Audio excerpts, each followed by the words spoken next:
con.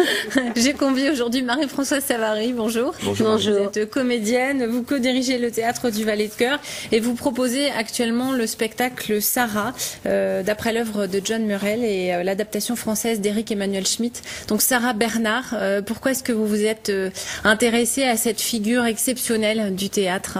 Mais je crois que vous l'avez dit, parce que c'est une figure exceptionnelle, c'est une grande comédienne, donc interpréter, non pas un personnage, mais une personne comme Sarah Bernard, c'était fabuleux.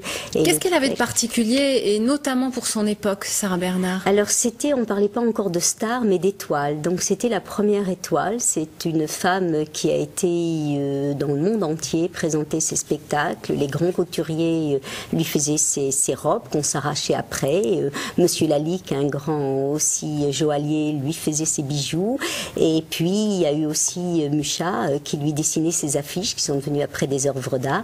Monsieur Nadar qui l'a prise en photo. Et c'était vraiment la première star, enfin la première étoile. Alors la particularité de cette pièce que vous présentez, c'est que Sarah Bernard est alors une dame âgée. Elle a 77 ans. Elle s'est retirée à Belle-Île-en-Mer, dans son manoir de la Pointe des Poulains, et elle écrit ses mémoires. Un personnage à ses côtés, son secrétaire, Georges Pitou. Qu'est-ce qu'elle exige de lui en particulier? C'est assez spécial. C'est assez spécial, oui. Comme c'est une comédienne, en même temps c'est une personne assez fantasque, donc, et puis capricieuse, et elle lui demande pour se souvenir, pour écrire ses mémoires et pour se souvenir des différents moments qui ont marqué sa vie, elle demande à son secrétaire particulier, donc Georges Pitou, interprété par Jean-Yves Lenoir, de lui refaire les personnages qu'elle a rencontrés.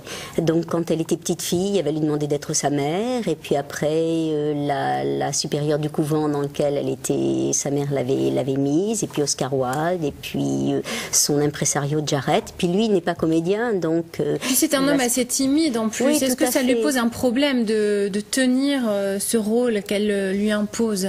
Ça l'ennuie, puis il va passer toute la journée, toute la nuit avec elle pour arriver à ses fins. Donc effectivement, il est ennuyé. Puis après, je pense qu'il va se prêter au jeu et même il va pouvoir dire à Sarah Bernard les vérités que lui-même ou sa mère ou les grandes personnes qu'elle a rencontrées n'ont pas peut-être osé lui dire au moment. Et elle, dans quel état d'esprit est-elle au crépuscule de sa vie, on peut dire? C'est aussi une réflexion par rapport à la mort, ce spectacle. Tout à fait. Elle a été, comme je disais tout à l'heure, l'étoile, la personne que tout le monde regardait, que tout le monde vénérait, que tout le monde écoutait. Et puis là, qui se souviendra d'elle? Donc c'est surtout ça qui lui importe. Qu'est-ce qu'elle va laisser comme souvenir à la postérité?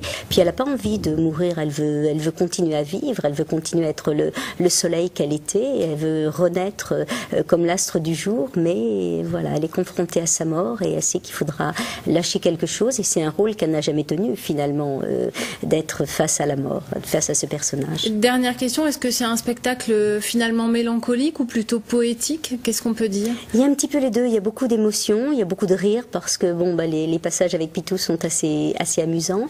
Il y a aussi la mélancolie et puis un petit peu de philosophie par rapport à justement ces interrogations sur la mort. C'est surtout très, très émouvant de voir ces deux personnages vivre pendant toute une nuit jusqu'au petit matin.